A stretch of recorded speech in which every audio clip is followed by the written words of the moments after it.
Bonjour les gens, bienvenue sur Geek2Tech. Alors tout d'abord, pardon, j'ai pas fait de vidéo depuis un petit moment. Je vous avais fait une vidéo sur les share unread, notamment sur comment gérer l'espace disque. Il y a plusieurs façons de gérer l'espace entre les disques, mais ça a été compliqué, j'étais fatigué. La vidéo, finalement, je vais la retourner, ce sera plus simple. Bref, voilà, 3615 My Life fini. Aujourd'hui, on va parler d'Unify pour changer un petit peu. Notamment avec ce produit-là, donc Unify 6 Mesh. Donc on va déballer ensemble, je ne l'ai pas encore déballé. Même si j'en avais franchement envie, je vous le cache pas. Pourquoi? Parce qu'en fait, ceux qui ont vu la vidéo sur Unify 6 Long Range, que j'ai installé il n'y a pas si longtemps que ça, même si le temps passe vite, il doit faire bien un mois quand même, voire plus, qui est là-bas, dans le couloir à l'extérieur. On est sur un truc qui marche très bien, mais si vous vous souvenez de la vidéo, en bas au rez-de-chaussée, donc la borne est à l'étage et... Bon, en bas j'ai du Wi-Fi, ça fonctionne, mais comme vous le voyez sur la capture que je vais vous mettre juste là, qui est faite avec Wi-Fi Man, dont on reparlera dans la prochaine vidéo, je pense, on voit que voilà, on est quand même dans le orangé foncé, voire rouge sur le bout de la maison, donc j'avais besoin de plus de Wi-Fi en bas dans certains coins de la maison. J'avais pas envie de tirer un câble jusqu'en bas pour rajouter une borne PoE, donc j'ai creusé un peu, et il s'avère que les bornes Wi-Fi Unify font du mesh. Alors il y a deux types de façons de créer un réseau. Je pourrais tirer des câbles et partir systématiquement du switch PoE, de n'importe quel switch si on n'est pas sur du PoE, directement relié, donc ça fait un diagramme, ce qu'on appelle en étoile, soit le mesh. Les bornes Unify gèrent le mesh, que ce soit la Wi-Fi 6, Lite, la Pro, la Long Range, ou ces petites choses-là qui sont très clairement faites pour le mesh. Technologiquement faite, et puis l'encombrement aussi, vous allez voir, c'est censé, du moins, enfin en même temps qu'on voit la taille de la boîte, elle fait ma tête, alors si je la mets dans ce sens là c'est plus sympa, on n'est pas non plus sur, voilà, sur un truc énorme. Donc j'ai penché sur ce modèle là, qui est donc prévu pour du mesh, l'objectif étant donc de brancher cette borne en bas, d'améliorer la couverture en bas, notamment sur les extrémités de la maison, et si possible dehors, mais dehors avec du placo et des murs en briques. J'avoue que c'est un peu compliqué d'atteindre la porte, le portail qui est assez loin, et j'aimerais pourtant pouvoir vous proposer un test de la sonnette Unify, mais pour ça il faut que j'ai le Wi-Fi, jusque là-bas, parce que le portail est là-bas. Donc on va essayer d'améliorer déjà ça avec ça, et au pire si on y arrive, on mettra une borne à l'extérieur, ça peut se faire aussi. Chaque chose en son temps. D'abord on va améliorer la couverture en bas. Alors maintenant que j'ai expliqué le contexte, je vous propose de l'ouvrir, on va voir ce qu'il y a là-dedans, tant qu'à faire. Alors, ça se présente à l'intérieur comme ça, hop. Je tiens pour pas que ça se casse la gueule. Et la borne, en tant que telle, elle est là. Et en déballant la borne, je viens de me rendre compte que je vous ai expliqué le réseau maillé classique et je vous ai pas parlé du mesh. C'est nul. Donc on va corriger ça. Donc pourquoi mesh? On va reprendre les choses dans l'ordre. Donc on a le réseau maillé en étoile, une maison en étoile. Et justement le réseau mesh, c'est un réseau maillé. C'est-à-dire que cette borne-là va se connecter à une autre borne qui va se connecter à une autre borne. En fait, c'est un peu le principe du routeur. J'exagère volontairement l'idée. Mais qui va dire, je suis connecté à cette borne pour accéder à l'Internet qui est délivré par mon UDM Pro, en l'occurrence. On prend vraiment le bout du chemin. Je vais reproduire sur cette borne-là, je vais aller à la borne à l'étage, et de la borne à l'étage, j'atterris sur le switch qui revient sur le UDM Pro. Bon, dit comme ça fait un peu peur, mais ça se fait tout seul. Donc voilà le pourquoi et voilà le mesh. On retourne à notre petite bestiole, donc elle est là. Vous voyez, c'est vraiment pas grand. Donc ça peut se poser sur un meuble, donc j'enlève la petite protection. Alors ça à la Apple, je suis désolé. Unify copie beaucoup Apple. Mais c'est bien, c'est bien. Ça fait des produits soignés, faciles à déballer. Donc voilà le petit tube avec, alors je sais pas si on va le voir, hop, avec le petit Unify qui devrait s'éclairer en bleu. En dessous et derrière, on a donc l'accès pour le RJ45, tout simplement. Alors j'imagine qu'il faut, voilà, pousser pour enlever cette petite chose. Alors je sais pas si vous le verrez bien au flou, parce que moi je suis censé être clair, mais vu que j'ai pas l'autofocus parce que je le mets en manuel, et que vous vous en battez royalement les couilles, voilà, une fois qu'on a enlevé, on accède classiquement, un peu comme la qui est là, comme la caméra la G3 Flex. Finalement on enlève le cache, on passe le câble, hop, là-dedans, et puis ça vient caler tout ça. Donc on a cette partie-là que je vais poser, on va regarder ce qu'on a d'autre dans la boîte. Sachant que pourquoi j'ai pris ce modèle-là également, parce que ça reste une borne qui est PoE. Et là vous me dites, ouais mais PoE, s'il n'y a pas un câble qui sort du switch PoE, comment fait-on? Eh ben tu mets un injecteur PoE mon cousin, pardon. Alors on peut l'acheter séparément, on pourrait imaginer la même installation avec une Wi-Fi 6 Lite ou même une autre long range, pourquoi pas.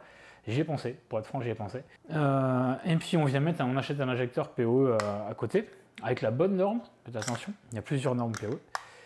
Et en fait, dans cette borne-là, dans ce produit-là, on a l'injecteur PoE qui est là, qui est fourni avec. Donc possibilité de l'utiliser seul. Donc on voit hop, de ce côté-là la sortie PoE, de ce côté-là l'entrée LAN. Sachant que, et puis de ce côté-là la prise, d'accord.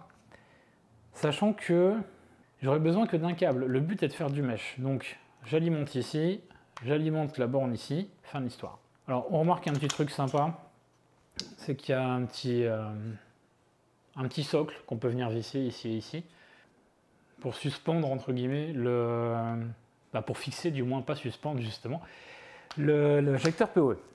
Ok, donc on a ça, jusque là tout va bien. Ils sont gentils, ils nous ont mis une prise avec le bon embout pour connecter l'injecteur PoE. Et on n'a pas de câble réseau, ça c'est pas très gentil. On a toujours les fameux petits riselants pour fixer des choses. Ensuite on a, je vous fais un bruit sympa avec le micro, je suis sûr que vous avez adoré ça. J'en suis désolé, mais voilà, il faut bien ouvrir. Hop, ça j'imagine, voilà, c'est le petit livret classique avec les... la notice d'installation qui se résume à ça, je vais essayer de zoomer après. Donc brancher l'injecteur, aller sur l'application et c'est bon, c'est plié. Alors ça c'est le but du jeu, je vous le cache pas. Ok, quoi d'autre? Plein de petites choses. Un autre type de fixation.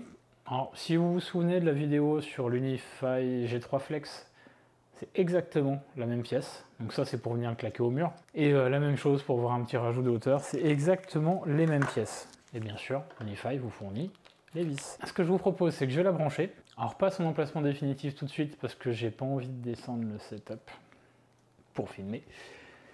Et on se retrouve une fois l'installation en cours. Donc voilà les gens, la borne est branchée. Alors, elle est là à côté, elle clignote, elle est là, ouais, ça marche, il y a 7 câbles. Donc la borne clignote, comme je vous le montre à la capture d'écran de mon téléphone, que vous verrez là ou là, je ne sais pas, on verra. On voit donc quand on scanne le QR code qu'on se retrouve avec toute la notice. Alors là je la passe très rapidement, hein.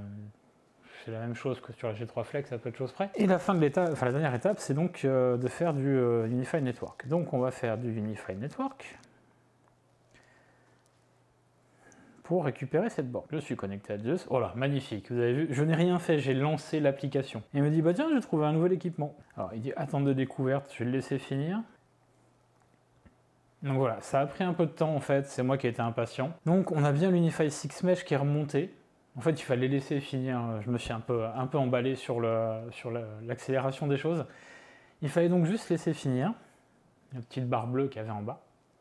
Et on constate ici qu'on est bien sur U6 Mesh en attente d'adoption. Donc je clique dessus, je vais faire adopter, rappelez-vous, chez Unify on parle d'adopter. Donc ils sont en train de l'adopter. Donc là pour le moment elle est toujours à côté, elle est toujours blanc fixe, il me semblait qu'elle devait être bleue. Donc là l'adoption est en cours.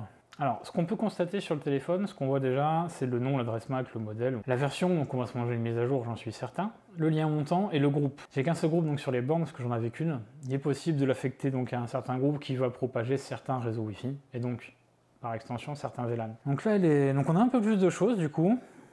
Donc en fait, on retrouve toutes les caractéristiques qu'on a pu avoir sur la Wi-Fi 6 Long Range, parce que c'est la même chose, le format change, la façon de se connecter change. Donc là je vous rappelle qu'elle est branchée uniquement à l'injecteur PoE, d'accord, pas de câble réseau vers la baie qui est là derrière, c'est uniquement du mesh. Donc elle s'est connectée, alors assez magiquement, elle s'est connectée, elle a reconnu la Wi-Fi 6 Long Range, mon application me l'a proposé, donc là on voit que ça y est, elle est en ligne.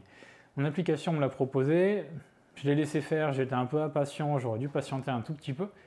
Et ça se serait vraiment fait tout seul, j'ai cliqué sur adopter, et voilà. Donc on a son adresse IP, on a sa charge moyenne, on a les réseaux Wi-Fi qu'elle promulgue, qu'elle propose. Son groupe, donc là ils y sont tous, parce que forcément elle est dans le groupe All App. Donc on retrouve la même chose qu'on contrôle. Alors chez tes mauvaises langues par contre il n'y a pas de mise à jour a priori, elle est en ligne tout simplement. Ce que je vous propose de faire, c'est de couper là.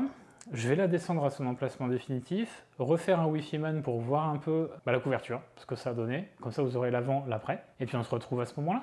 Alors, les gens, voilà, j'ai fait le petit tour. Alors, vous allez voir, je vais vous mettre le avant-après. Je suis désolé, le après est bien plus petit. Je vais casser le suspense tout de suite. Le après est bien plus petit, plus dur à resituer parce que j'ai dû dézoomer. Zoomer, plutôt. Tout simplement parce que, comme vous le constatez, c'est beaucoup plus vert. La partie rouge, qui était juste à un côté de la maison, a viré au vert jusqu'au bout. Donc je peux aller jusqu'au bout. Et j'ai poussé le vis pour aller voir, sachant que c'était clairement pas possible avec l'installation que j'avais jusque là. J'ai poussé le vis jusqu'à aller au poulailler. Je suis pas rentré dedans parce que j'avais pas envie.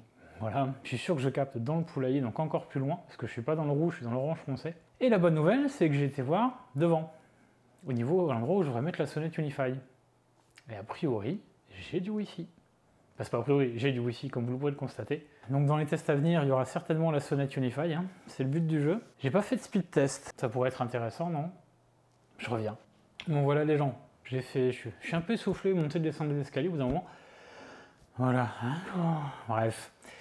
J'ai donc fait le speed test, je vous le mets là, peut-être. Je verrai bien au montage, encore une fois. Donc 344 en descendant, 180 en ascendant. C'est pas trop mal. C'est mieux que ce que j'avais à ces endroits-là, du moins ce que je l'ai pas pris devant la borne. Je me suis éloigné un peu justement pour avoir un meilleur avis de ce qui se passe. Parce que là où je l'ai posé actuellement, ce qui sera pas non plus un emplacement définitif, mais il y a une plante à l'endroit où je vais la poser. Bref.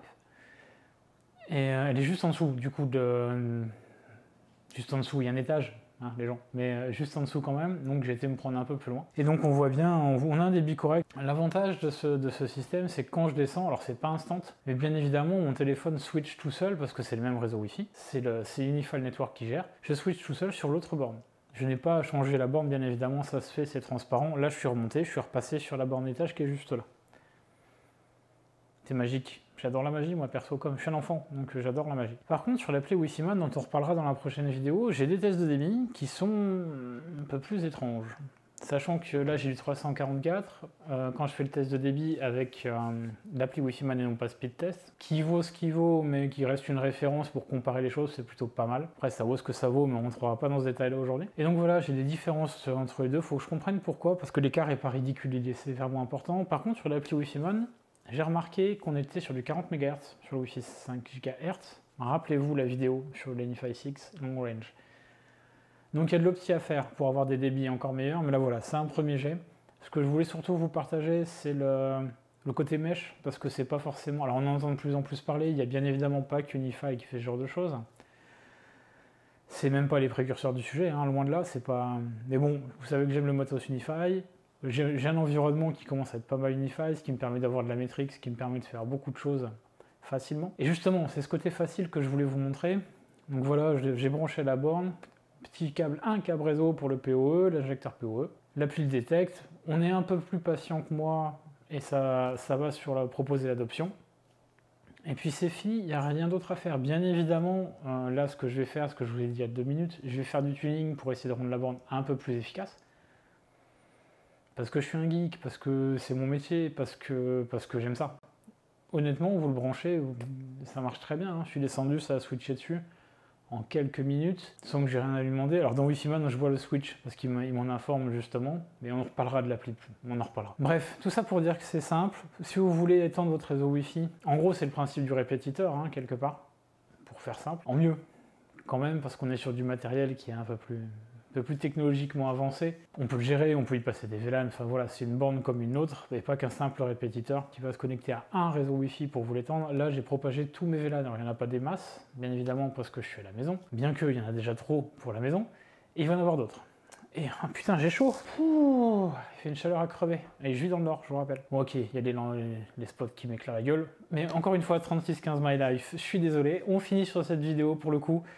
Donc voilà, je rappelle le produit, hop, je reprends la boîte, Unify 6 Mesh, qui est donc design, c'est joli, franchement c'est joli, avec son petit tour bleu là au-dessus. Ça prend pas de place, ça peut se caser dans un coin, du fait que ce soit joli, peu encombrant, ça peut se mettre sur un meuble sans que ce soit choquant, comme la Long Range, qui est gigantesque. Bon, là on est en... Ça peut, de toute façon, toutes les personnes qui sont venues à la maison, mais c'est quoi ça? Voilà, c'est l'Unify 6 Long Range, voilà.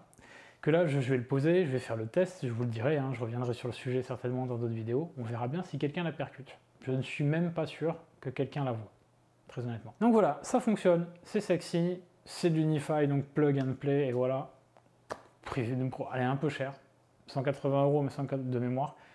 180 €, il y a la borne, il y a le switch, l'injecteur PoE, et on a du matos de qualité qui tiendra dans le temps, qui est configurable, et voilà. Sur ce les gens, je vous laisse, on va pas faire plus long, ça n'a pas d'intérêt.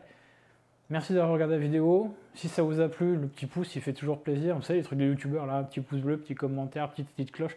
Petit commentaire surtout, c'est important pour me dire ce que vous pensez de la vidéo ou poser des questions. Encore une fois, interagissez, je répondrai, d'autres répondront. Comme ça, c'est un peu fait sur la vidéo de la U6 Long Range. C'était un prémisse, il faudrait que ce soit plus que ça, donc je compte sur vous les gens. Et puis je vous dis à la prochaine vidéo. Ciao.